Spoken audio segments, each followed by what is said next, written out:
Why be thankful? Can being thankful actually improve your health? Stay tuned.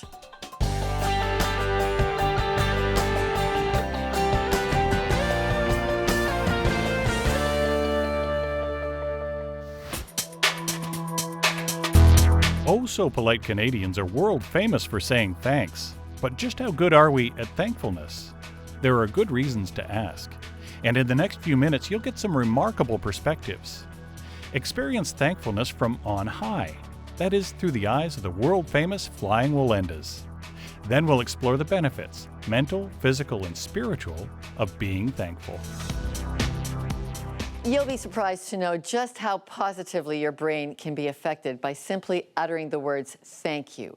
In a few minutes, a leading professor of psychology will tell you about it. But first, our Sheldon Neal caught up with a family which takes gratitude to, wow, way new heights.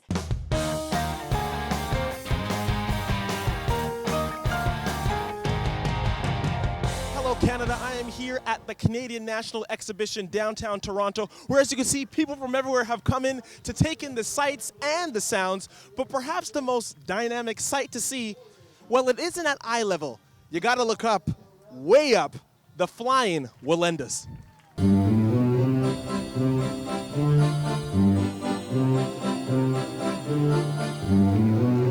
Faith in your walk with God is an important factor into what you do. How does faith play a role in the Flying Wallendas, not just generationally, but in what we saw here today? Well, you know, from beginning to end, we pray before we go up, but it's a lot deeper than just a surface prayer. A lot of times you see people do that kind of thing.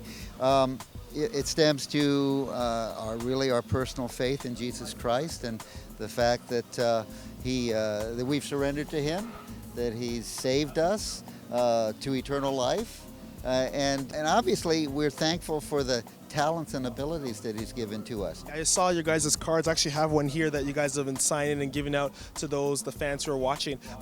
Hebrews 12:2, keeping our eyes focused on the originator of our faith. Is that a staple scripture for what you guys do? Well, I think so, and it kind of plays into what we do, because as a wire walker, you always focus your point, the point that you go to, one point in front of you. And that's kind of like God. We try to focus on God in front of us and not worry about what's happening from side to side, things that come into your life at sometimes tragedies or bad things, but you kind of focus on God and keep going. So someone's watching this and they're saying, so, wow, they've incorporated faith into what they do.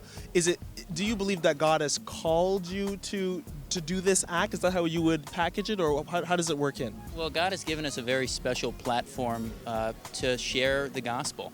And He's given us all a very special platform. You just really have to search out and seek what that really is and really go full force ahead of it. It might not be walking the wire for you. It might be just in your day-to-day activities at work or at school or whatever it may be. But God has given you each and every one of us a very special talent and ability, as well as a special platform to share the gospel from. And ours just happens to be the high wire.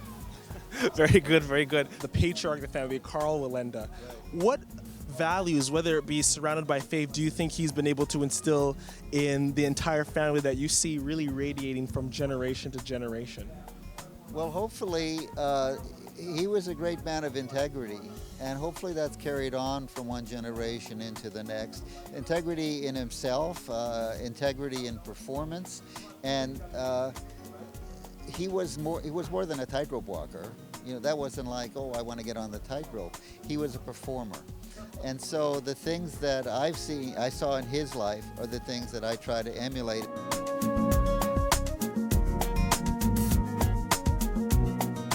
How does the Flying Wallendas celebrate Thanksgiving? I know it's not on top of that, so how do you guys do it? Well, it's generally a big family affair at home. We get together, in particular with my wife's family, and there's at least 25 or 30 people that show up with turkey and ham and all the fixins and enough food to keep you going for another week. But certainly the bottom line is that we're thankful for one another. We're thankful for the life God has given us, and we're thankful for our health. There's just too many things to put on the list that we're thankful for. With both feet planted firmly on the studio floor, my question for you at home is this. Considering everything you have, what are you most thankful for? It may be a tougher question than it actually sounds, and we're hoping for some surprising answers for you to share on our website. Please send your answers by any of the means you see on the screen. Now it's time to get in focus, and we're so thankful.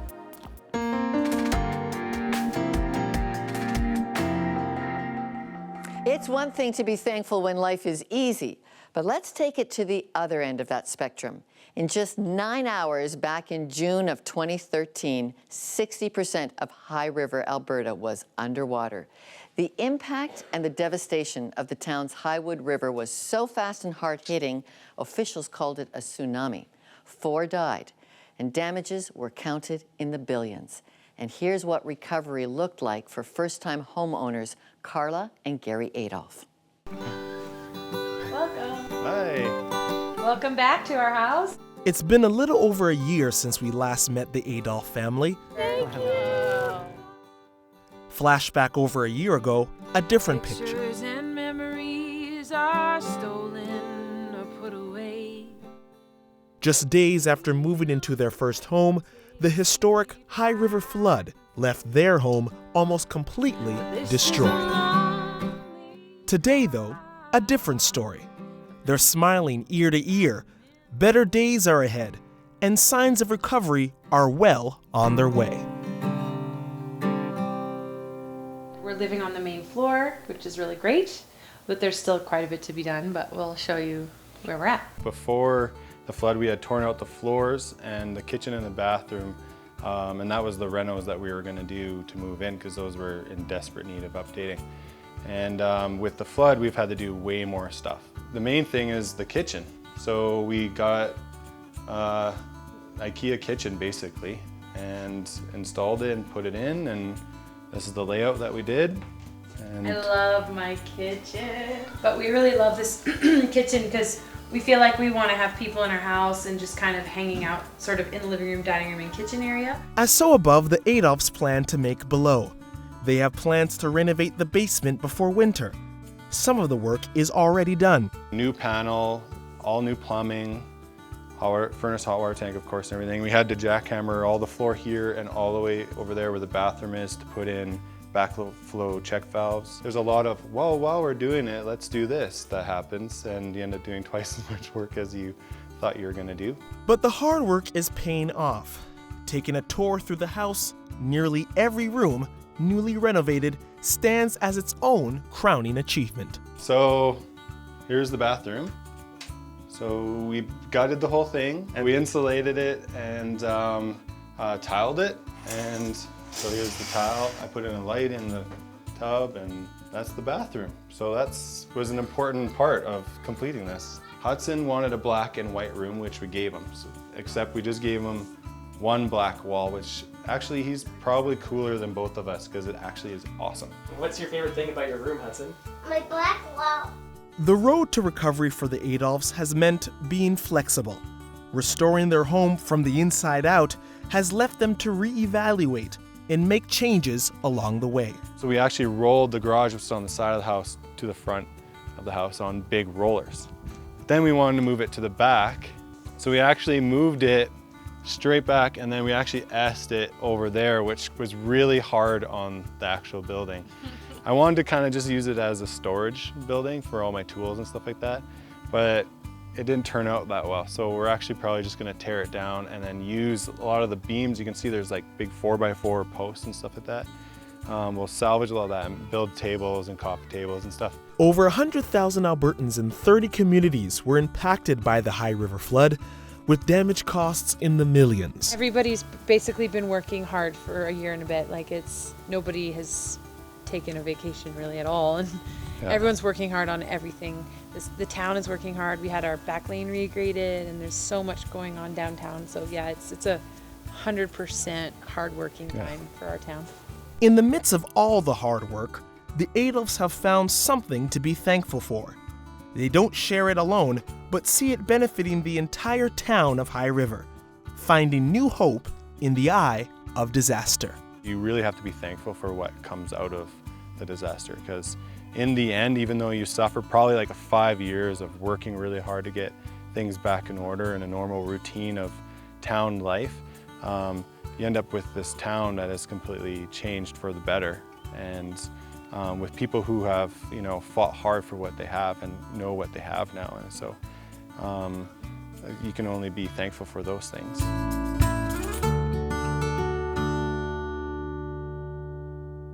Please welcome Carla Adolph, everybody. We're talking about gratitude with you because you're a follower of Jesus. And one of the commands of the followers of Jesus is to give thanks in everything. How has your relationship with God been affected through that tension? About 2 days after the flood, I had one of my best friends call me from Colorado, and she said, "This is God's goodness for you and for High River." And I mean, that felt like a really hard pill to swallow, but that line, that statement, has been rotating in my mind for over a year. And I can tell you with 100% confidence that it has been. It's been the best thing for my marriage, for my kids, and for physically for our house. It's incredible. How I relate to the Lord is that I require His grace for me to be who He needs me to be in the moments that I'm in. And so it's actually just been a huge humbling experience. And I feel like now I know that I can ask for something in the form of grace, and it's going to come. I may not get out of a flood or get out of financial stuff or get away from sickness or trouble, but I will get grace. And that's been awesome. Carla, that is a beautiful gift you're giving us this Thanksgiving, the reminder that God gives grace for the stress that life gives.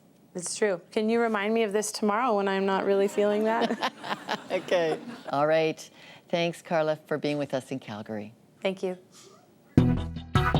Coming up next, the science of thankfulness. A psychology professor explains the health benefits that come with simple gratitude when we return.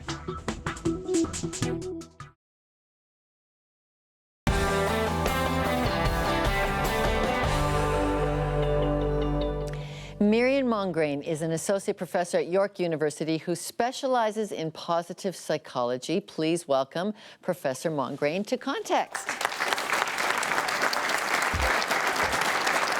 Thank you. Hi. Super to have you with us.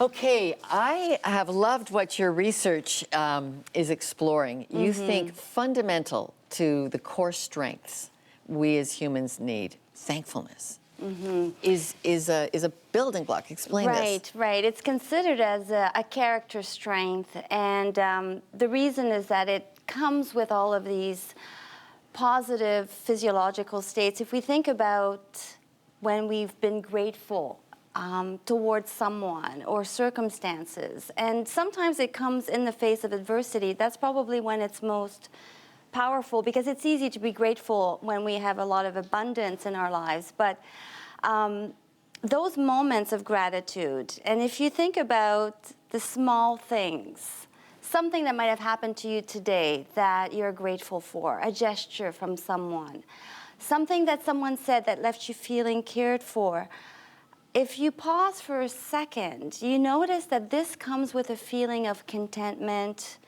peace, appreciation. And that is very important for your physiology, for health. How does somebody be thankful when it is not a happy time? It's difficult, right? Because gratitude doesn't fit in easily with feelings of despair and depression and sadness and loss and disappointment. And to build on gratitude, what we ask our participants when I run studies is basically to adopt a perspective. You can train your mind, right, to focus on certain things. This is a habit.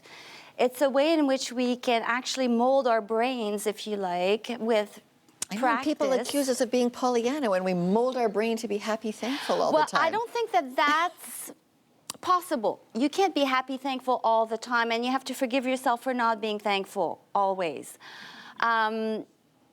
But if you do remember, this is a question of attention, right? I remember that this is important to me, or that, wow, you know, I feel like everything seems horrible right now, but what do I have to be thankful for today? The small things.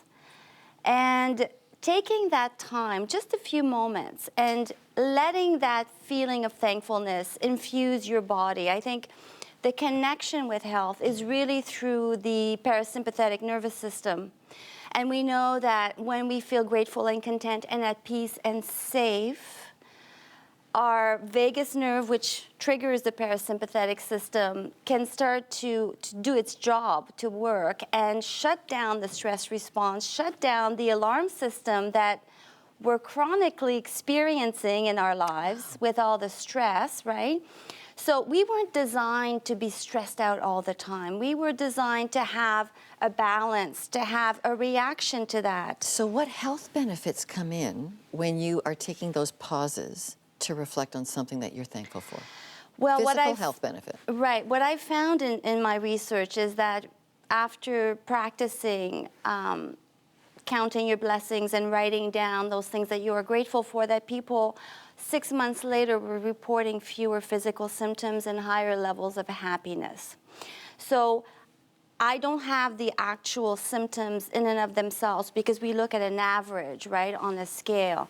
But I can tell you that most likely what we're looking at are those symptoms that are related to inflammation, because again, with stress comes this cortisol release, which leads to inflammation and all kinds of problems. So I'm not thinking necessarily in terms of chronic diseases, but I think in terms of symptoms, like daily symptoms, headaches, colds, the things that are related to our immune system not responding properly, not fighting off viruses like it should. Wow, if we were just a little more thankful, we could cure the common cold.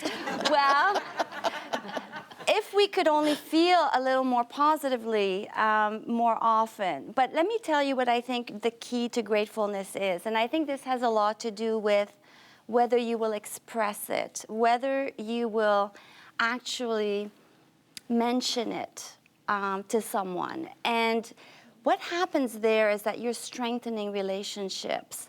Imagine I come to you and I express my thanks for something that you did.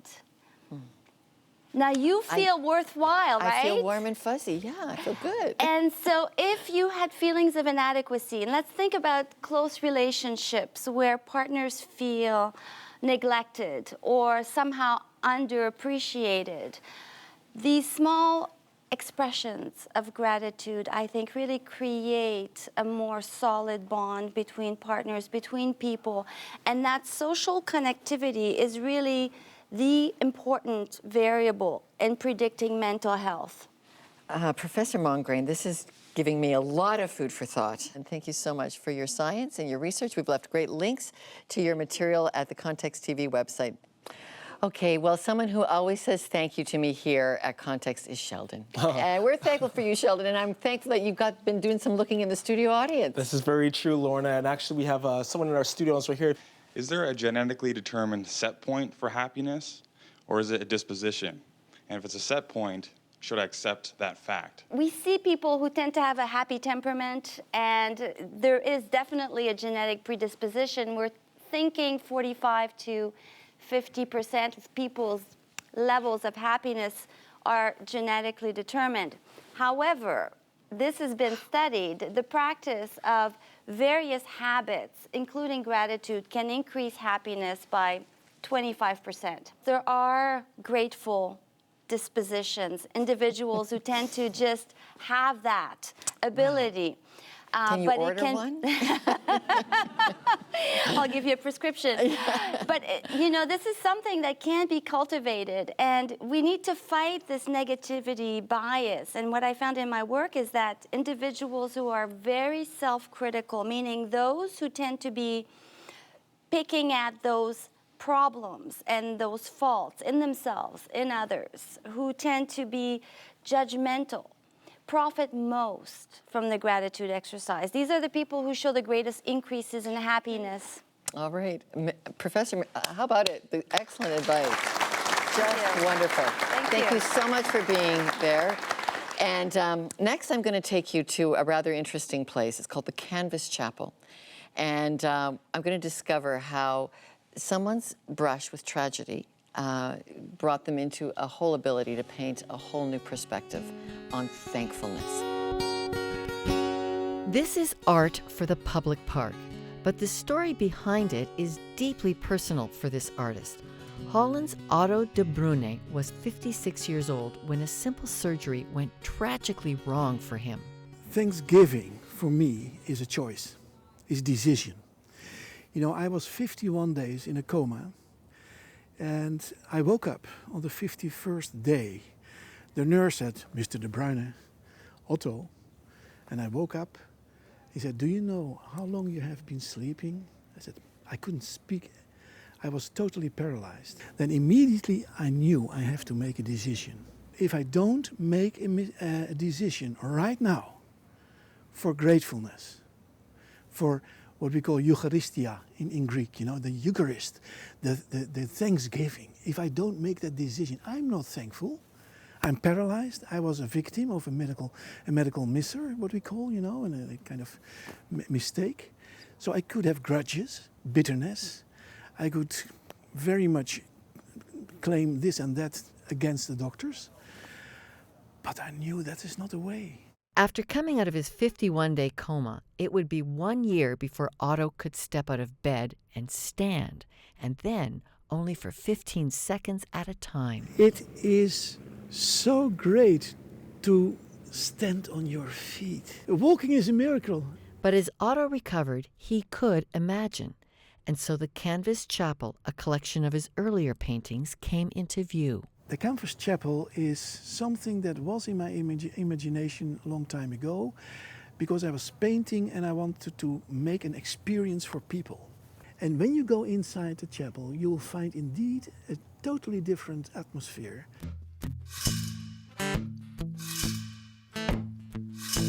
The chapel has 8 messages, 8 themes. The first one is creation. I am created and I'm a gift. In the middle, in the centerpiece, you find the 7th source of inspiration. That's the table. That table is relationship, love. It's all about love. That makes our lives meaningful. But this table in the middle will be supported by 4 different sources. Number 3, the promises of God. Number 4, the redemption of God, that He welcomes you as you're coming home to Him, as the prodigal son came home. And the homecoming of the prodigal son is painted in a way, not as Rembrandt did it. I couldn't, but I did it in a more, maybe a modern way, a more in a closer way. You know, Rembrandt puts the prodigal son quite low. I have brought the head of the prodigal son right to the heart of the Father, his ear on the heart of the Father. Listening is the main thing. Hearing is the main thing in faith. Both men have their eyes closed because it's about the inner world. In your inside it all happens. And then you see that the hand of the homecoming son is going up, and the hand of the receiving father is going down on him, like 2 wings of a butterfly. And that's my main thing, this. God reaches to me, I reach to Him at the same time. That is the mystery of spiritual life.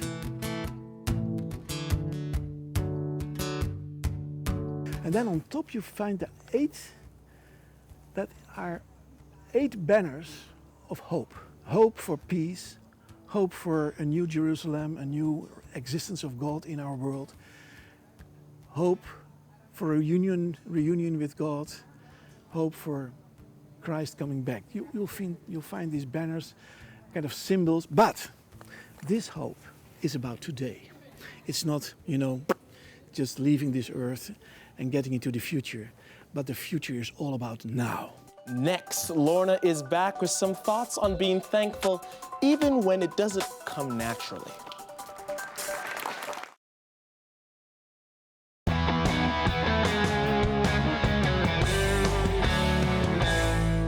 There's a story that one Sunday in Western Canada, a preacher noted in his sermon that even the birds of the air are fed each day. To which a farmer in the congregation grumbled, "Well, sure, off my corn." Well, why is it such a leap for us from saying thanks to feeling thankful? As the good professor of psychology taught us earlier in the program, a mental pause, a deliberate choice is needed to make the shift. And Jesus gave us the most dramatic example of this. Hours away from knowing his arrest, torture, and crucifixion, he paused and he taught us Eucharisto, lifting his meal and expressing grace, joy, and thankfulness. Thankfulness, even in the middle of a storm, gratitude forges a meaningful connection not only with each other, but also our Creator. And it even improves our physical and mental health to boot. Well, that should be reason enough to say thanks, even when the birds are eating your corn.